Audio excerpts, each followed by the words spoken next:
Michael stuck his head out of the car window, flashing a sly grin, and said this. "You're no longer needed, someone else is here, so you don't have to come back."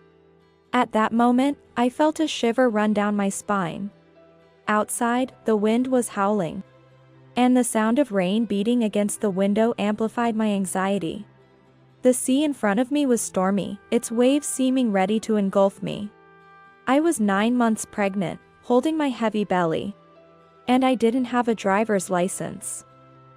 I couldn't go outside in this state. He'd help me. "I'm telling you, I can't drive," I screamed at Michael. However, he just smirked and turned his back on me. "Well then, try your best to run away." He said this contentedly and left. Thinking that this was the end of it all, I resigned myself and closed my eyes. I am Daisy, 35 years old. I used to be a nurse, but now I'm a full-time housewife. Being 9 months pregnant and having a big belly has made life harder than before. But I'm looking forward to the day I meet my baby. I can't wait to meet my baby. Every day, I talk to my child, filled with this thought. My meeting with my husband, Michael, was about 5 years ago at a marriage counseling office. I've always been shy and had no experience in love, so I never thought I'd find a partner in my daily life. Following my father's advice, I honestly registered at the marriage counseling office. Having lost my mother quite some time ago, my father was probably worried about my future after he was gone. Understanding his concern, I promptly visited the marriage counseling office when he suggested it. In the office, there was a difference in the number of men introduced to women in their 20s and 30s. Naturally, more men were introduced to women in their 20s. I regretted not going to the marriage counseling office sooner. But the moment I met Michael, all my regrets were swept away. Michael was handsome, with a face like an actor's, and his manner was gentle and attractive. The only concern was his low income. But I decided not to worry about it as my income as a nurse was stable. Our relationship progressed smoothly, and astonishingly, we were married a year later. I thought my father would be relieved that I became Michael's wife. "How is it? Did you get pregnant?" A few months later, the topic of children came up with Michael. I also wanted children, and considering my age, we decided to synchronize our efforts for pregnancy. As my friends were getting married and having children, the desire to move forward grew stronger. Sorry, it didn't work out this time. I was in my 30s when I started trying to conceive and visited a gynecologist for the first time. I thought it was the fastest way to get answers on any matter. At the gynecologist, it was necessary to continue checking the maturity of the eggs and estimating the ovulation day. However, this involved a considerable financial burden, and the pregnancy journey was not easy. I hoped to get pregnant with minimal burden, but it wasn't as easy as I had thought. Although Michael seemed understanding, occasionally, his irritation showed through.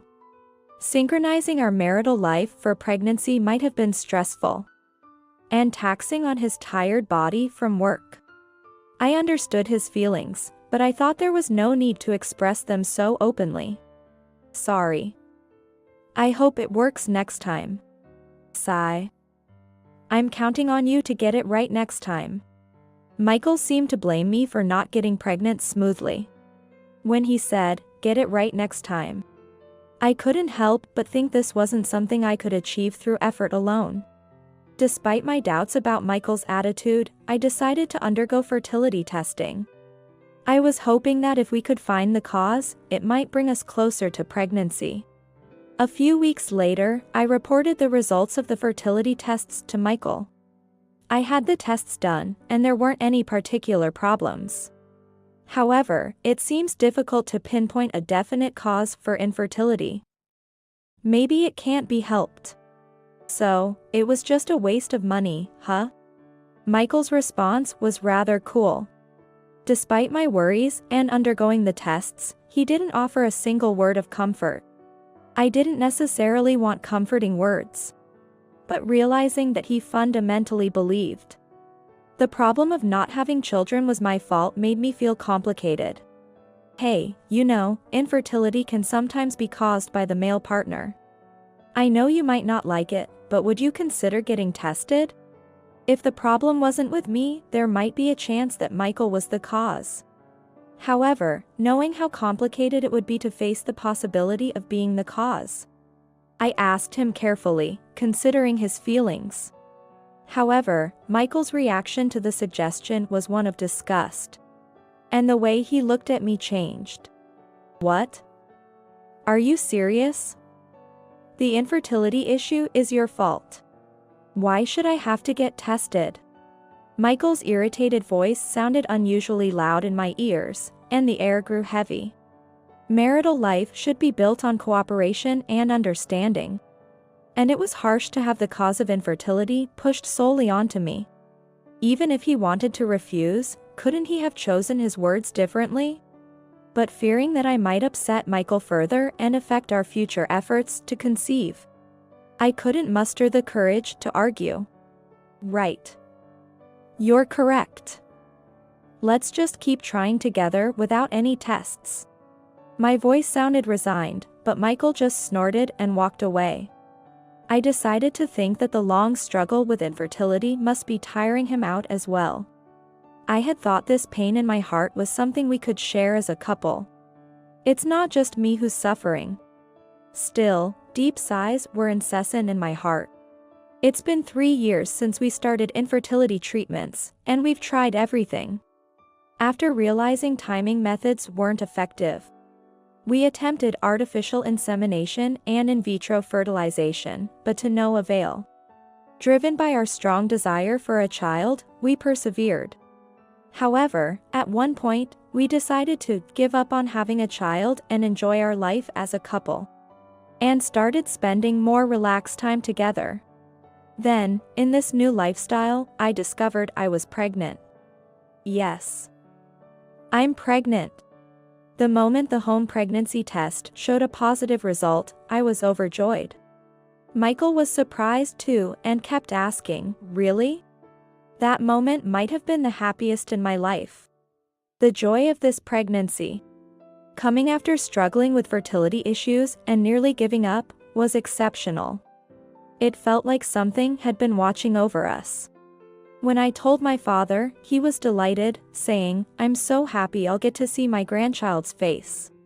When the pregnancy was confirmed at the hospital, my life changed significantly. Since nursing was physically demanding, I decided to quit, relying on Michael's income and my savings. However, as my life changed significantly, Michael's attitude began to change drastically too. He was upset about restrictions on drinking and going out due to my pregnancy, and started showing an unhappy face every day. It's often said that marriage cools down during pregnancy, and Michael seemed to be a prime example. He started coming home late on weekdays and going out early on weekends, showing no interest even when I had medical appointments. "I have a checkup today, aren't you free after? Let's go out somewhere. Staying at home all the time is depressing. You're the only one who's free." "I'm busy with work." "But it's Saturday, your day off, isn't it?" "Shut up. I have work left over." A useless pregnant woman should just keep quiet.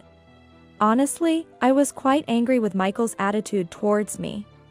Every time he spoke to me rudely, I felt like something inside me was breaking. I never imagined he had this side to him before we got married. Whether the long infertility treatment caused the change in Michael, or if he was always indifferent to a pregnant wife, I couldn't be sure. But it was clear that his attitude towards me had changed, emphasizing his coldness. Since becoming pregnant, Michael had been completely indifferent to my condition and restrictions, continuing his selfish behavior. No matter how unwell I felt, he neither cooked meals in my place nor helped with the household chores. Sometimes he even ordered me around in a tone like, "Hurry up and prepare dinner. I'm not feeling well today. Can we eat out or buy some ready-made meals?" What are you talking about?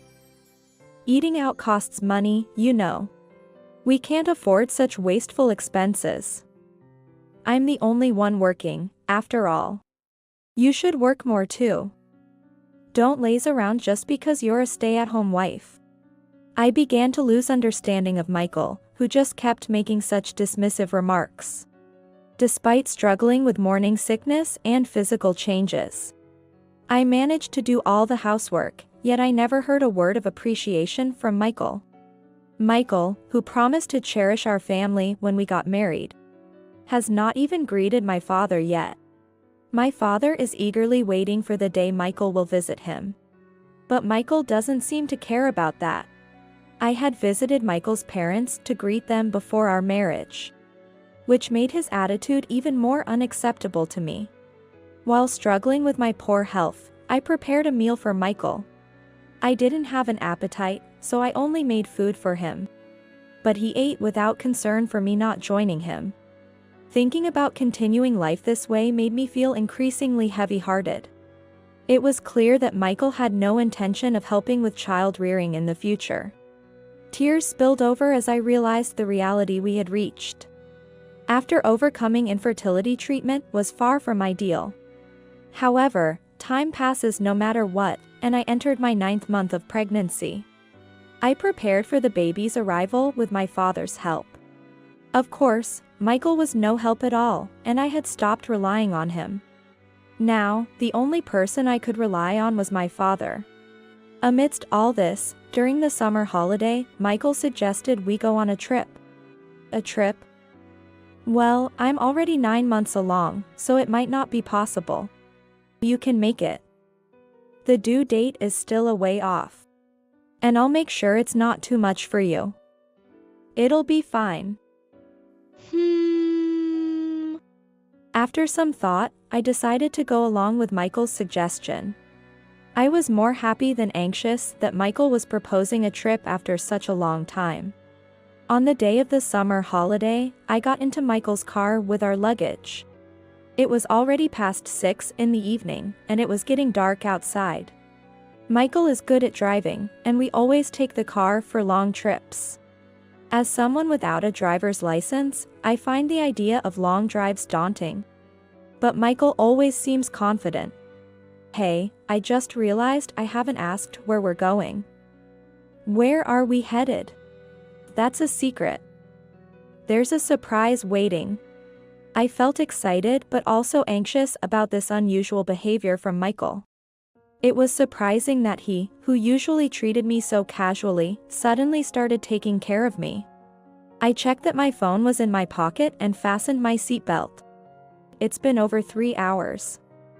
Where are we going? I'd be happy if you could just sit back and enjoy the ride.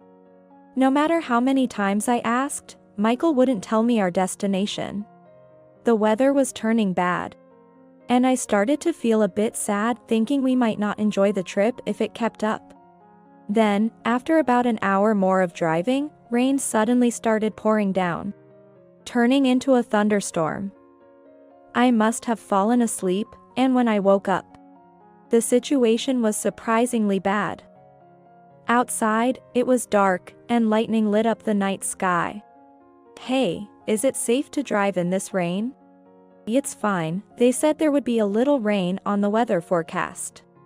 The rain was getting heavier, far from what Michael called a little rain. The car windows were being pelted with large drops. And the wind was so strong that our car on the highway was shaking badly. I reached for my phone in my pocket, filled with anxiety that we might get into an accident. At that moment, Michael turned off the highway. The exit sign displayed an unfamiliar place name, and I had no idea where we were. Filled with unease, Michael continued to drive, humming a tune in the bad weather. It seemed suspicious to come to the sea on such a stormy night. However, I fell asleep again, only to be woken by Michael suddenly saying, "We're here." The sea. What stretched before me was a wildly churning sea. The moonlight eerily illuminated the water, and the waves crashed tumultuously. Just as I was wondering why we were at the sea at such a time, Michael suddenly turned off the car engine, opened the driver's side window, and got out of the car. Rainwater started coming in through the open window, wetting the driver's seat. Hey, Michael. You are stupid. Did you know about today's typhoon? There's no way I'd take you somewhere on such a bad day. I was confused by Michael's sudden burst of laughter. He looked down on me, laughing in a way he never had before. What? Were you deceiving me? You're slow to catch on. Being with you even before the pregnancy was a pain, and since getting pregnant, you've just been lazing around at home, not doing any housework. I don't need a wife like that. His words weighed heavily on me, making me feel unbearable. His words were too much for someone who was supposed to be my partner in our fertility journey. To me, Michael looked like a devil incarnate. Outside the window, the weather was stormy, with rain and wind violently hitting the car. Michael smirked, reached through the window, started the car engine again, and put it in a drive. I've already got someone else to replace you, so you don't need to come back. The wind and rain raged outside, and Michael laughed triumphantly. His smile sent a chill down my spine. The tumultuous sea and rainstorm overwhelmed my spirit. In a panic, I shouted at Michael. Help me. You know I can't drive, right? With my 9-month pregnant belly. The strong winds outside made it impossible for me to leave the car. Moreover, I didn't have a driver's license, so there was nothing I could do. Well then, try your best to escape. Watching Michael leave, I was overwhelmed with loneliness and despair. The sea was flooding, and the road was submerged in water. There was no other choice left for me. I closed my eyes, calmed my mind, took a deep breath, and resigned myself to the situation. The next day, with my large belly, I returned home with someone. The thought of Michael, who had left me in the storm, being there made my legs tremble. I asked the person accompanying me to wait outside the house and entered the entrance. There were unfamiliar high-heeled sandals there. I quickly realized what it meant, but my heart still pounded fiercely. Moving to the living room, I saw a man and a woman cuddled up on the sofa, watching TV. The TV was showing the damage from yesterday's typhoon. They didn't notice my presence. It was a hassle. Driving to New York in that typhoon. Wow, that far? Sounds tough. Well, it's all to start a new life with you, Susan. Really? That makes me so happy. Michael's cruel actions and the woman's affectionate response made it all clear to me. Michael had left me in the raging sea to marry this mistress. Sorry to interrupt. But didn't the newscaster just say they found a pregnant woman's body in the typhoon-struck sea? Michael and the woman turned to me in shock, looking at me in disbelief. Michael pointed at me, his voice trembling. Why are you here? His reaction was as expected. He never imagined the pregnant wife he abandoned at sea far away in New York would return home. Why? Because this is my home. When I started this obvious fact, Michael seemed even more confused. He was screaming incoherently, "Why?" I sighed, looking at Michael and the woman, and revealed the truth. I thought your behavior was strange yesterday. So I called my father on my phone. Of course, I recorded that call. I forgot, but my father had put a GPS on my phone, which came in handy this time. He drove to Nagata to rescue me. Right? Then I pointed towards the entrance.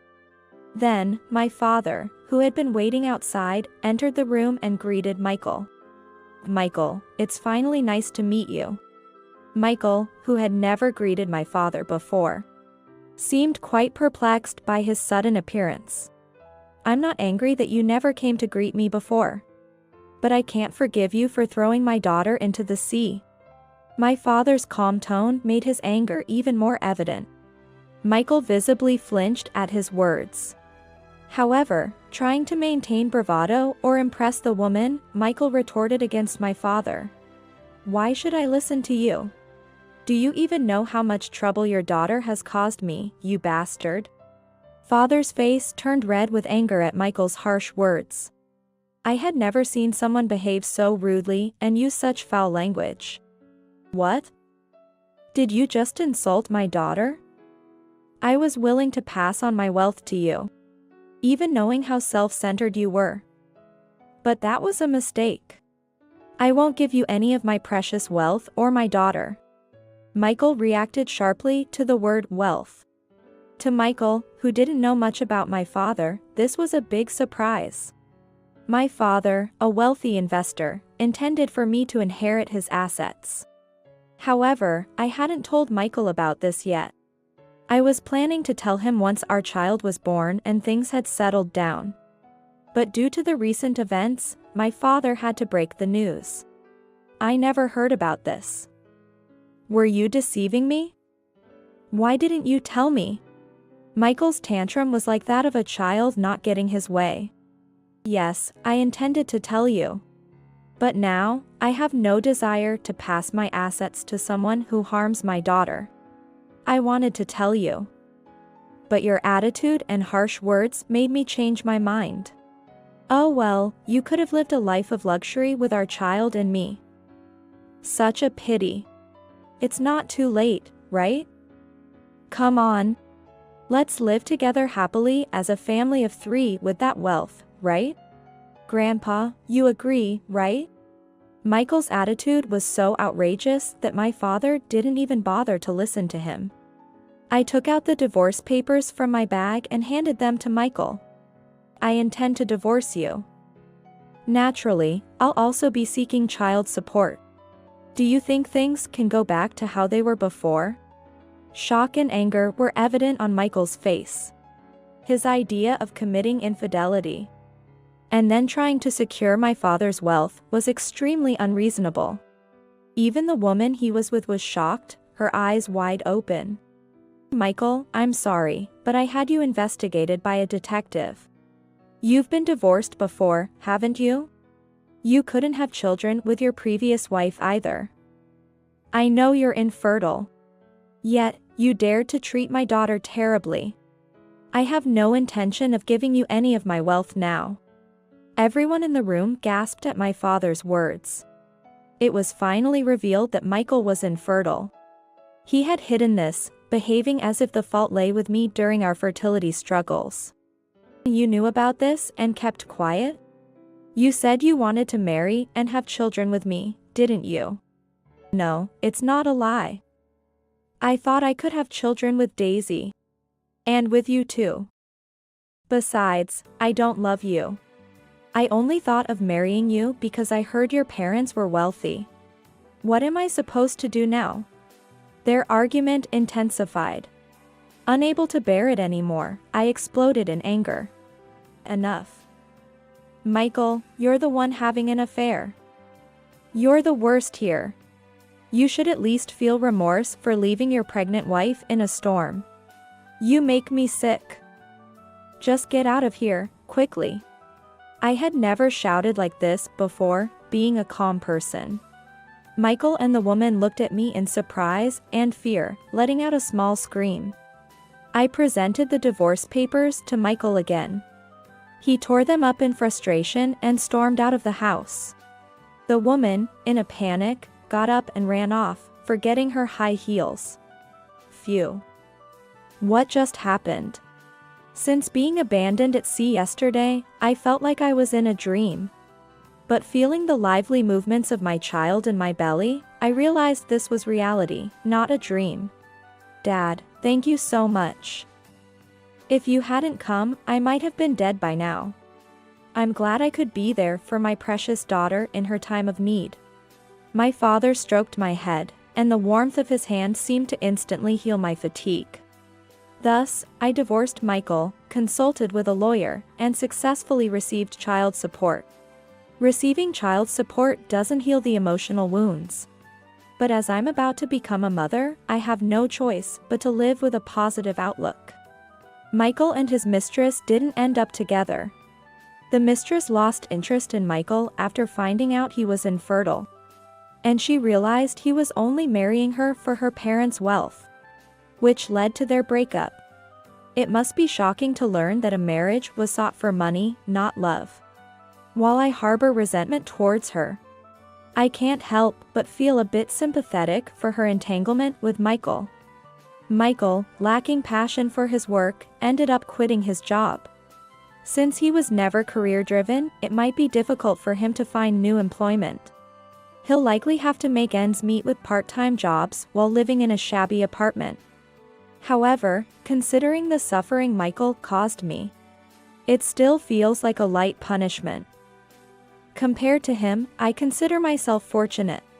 Now, I'm attending yoga and sewing classes, enjoying my time with other pregnant friends. Once I'm used to parenting, I plan to return to my nursing job. Currently, I'm living a happy life at my father's house, eagerly waiting for the day I meet my child.